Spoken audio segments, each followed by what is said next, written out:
Hey, my friends, it's Matt. This is the 10-Minute Bible Hour podcast, and I want to talk more about this Barabbas guy who got picked over Jesus. The crowd was like, we could have Jesus who never really did anything, or we could have this notorious fellow, Barabbas, released to us. Only one of them can escape crucifixion. We want this Barabbas guy. And I don't know, it seems like kind of an important detail, right? If he's notorious, he probably has a reputation. The original audience had heard about him. This would have been a very significant point of contrast. It would have fleshed out the story. I want to do some fleshing out. I want to find out what kind of notoriety that we're talking about here. Okay, Matthew 27:15. Now, it was the governor's custom at the feast to release a prisoner chosen by the crowd. The feast here is the Passover, of course. We've talked about that a bunch. At that time, they had a notorious prisoner called Barabbas. So when the crowd had gathered, Pilate asked him, "Which one do you want me to release to you, Barabbas or Jesus who's called the Christ?" For he knew it was out of envy that they'd handed Jesus over to him. Then some other stuff happens, and then the chief priests and the elders persuade the crowd to ask for Barabbas and to have Jesus executed. "Which of the two do you want me to release to you?" asked the governor. Again, "Barabbas," they answered. "Oh, what shall I do then with Jesus who's called the Christ?" Pilate asked. They all answered, "Crucify him." "Why? What crime has he committed?" asked Pilate. But they shouted all the louder, "Crucify him." And then Pilate's like, "All right, I see that I'm getting nowhere. Wash my hands of this stuff," and it moves forward. So really the only detail we get about Barabbas here is that he's notorious. But what kind of notorious? Do we mean a notorious prisoner, like one who is noteworthy in the sense that everybody's heard of him? Maybe some people really don't like him, but when you look back on him historically, you're like, I don't know that was a bad guy. Like Nelson Mandela is a noteworthy prisoner. Some might have called him a notorious prisoner, but it seems like he's a pretty good dude. And then you've got the more ambiguous prisoner who is notorious or noteworthy because of the ambiguity of their goodness or badness, where people are sharply divided. I think of Julian Assange. You hear all the time that he put a lot of people in danger for saying things that were facts and revealing details that demonstrated naughty behavior on the part of the government.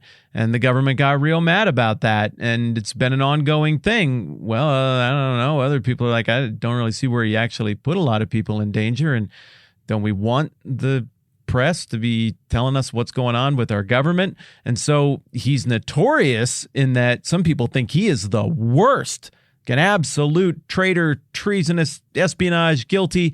And other people are like, that's kind of a public service that guy's providing. So there's the ambiguous type. Or instead of those two types of notorious prisoner, is Barabbas more akin to your Charles Manson or your Jeffrey Dahmer type, people who just did despicable things, horrible things. And then everybody is united in saying that guy is a great big problem. Well, Matthew isn't giving us that detail, so we're going to go and look at the corresponding passage in Mark. But all right, Mark 15. So again, Pilate asked him, and he's talking to Jesus, and Jesus made no reply, and Pilate was amazed. Now, it was the custom at the feast to release a prisoner whom the people requested. Very similar language to Matthew. A man called Barabbas was in prison with the insurrectionists, who had committed murder in the uprising. The crowd came up and asked Pilate to do for them what he usually did.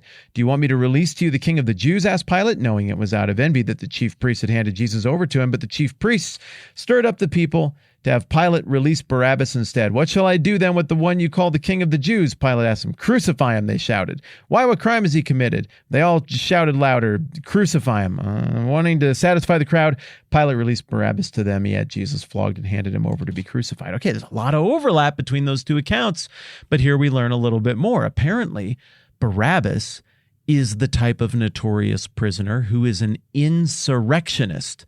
Now, obviously, the term insurrectionist is a little bit loaded right now, and it's a term that, depending on one's perspective, can mean a lot of different things. I'm really not trying to pick a fight about January 6th stuff, but the responses range all the way from complete dismissiveness to absolute head-exploding rage over what happened there. Meaning that then, like now, just saying somebody's an insurrectionist isn't necessarily enough to mean that they're completely wholesale reviled by all of society.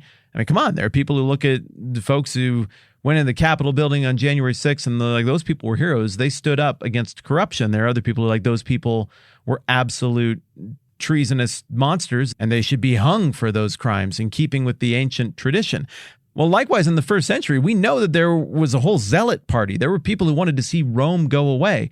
Was Barabbas part of the zealots? Well, we can't tell that for sure based on the two passages we've looked at so far, but Jesus had a zealot in his company. Simon the Zealot, he wanted Rome to go away. That's what the title means. I wonder if old Simon the Zealot and Barabbas ever actually crossed paths with each other. I wonder which particular insurrection or violent mob incident we're talking about here. Josephus, the extra-biblical Jewish historian, gives us a lot of examples of these that occurred just a few years before the time of Jesus. I suppose Barabbas could have been a part of any number of those. Maybe Barabbas was a part of some other messianic claim. And so there's an extra layer that the original audience would have got here in terms of what his name meant and what sort of notoriety he is associated with. But let's see if we can learn more. Luke is the next one of these books that tells the story of Jesus, and I'm going to go to chapter 23. All right, in Luke's account, the religious leaders bring Jesus to Pilate, and they accuse him, saying, "We found this man subverting our nation. He opposes payment of taxes to Caesar and claims to be Christ, a king." Pilate asked Jesus, "Are you the king of the Jews?" And Jesus is like, "Yeah, you say so. Yes, it is as you say." Then Pilate's like, "I don't know. I still, like, he said that, but I still don't see any reason to charge him with anything."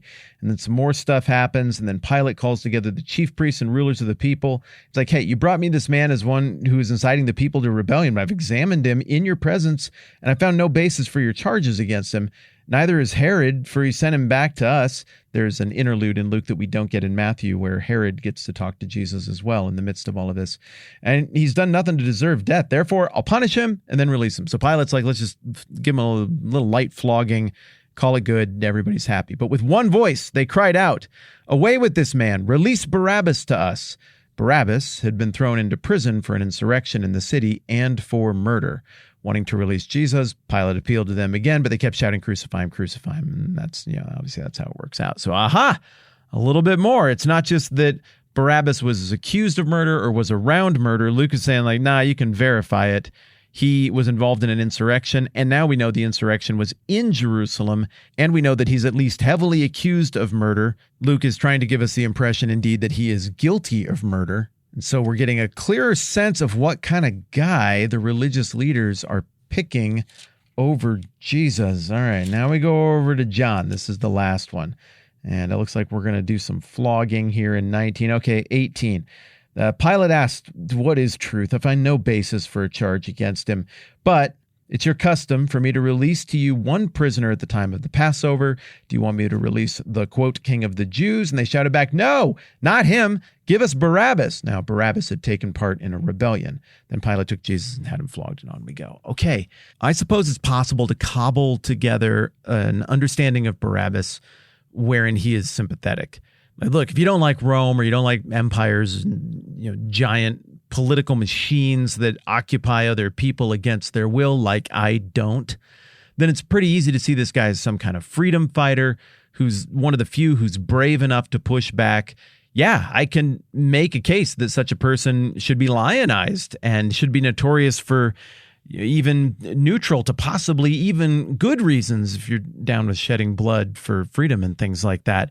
But we also got to go with how the biblical authors are handling him, how they're framing it, and what they're trying to accomplish here. They're trying to point out that a really bad guy is being chosen over Jesus. They're trying to point out that someone who actually rebelled against Rome is being chosen to be set free over someone who they're saying is rebelling against Rome, but who the Roman governor himself can't find any guilt in.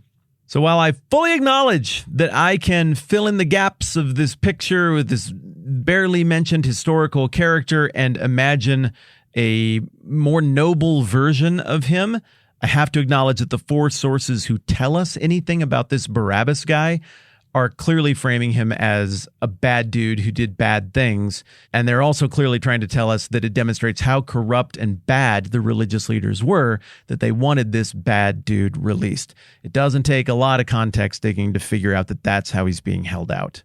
And that further plays into that Matthew theme of rejection. It's not just that Jesus got picked last. It's not just that Jesus got totally rejected and sent to the cross. It's not just that he's there all by himself. It's that He's dying in the place of someone who actually had it coming. Now that I think about it, that kind of fits with the theological theme that is appearing within Matthew about why Jesus is going to the cross.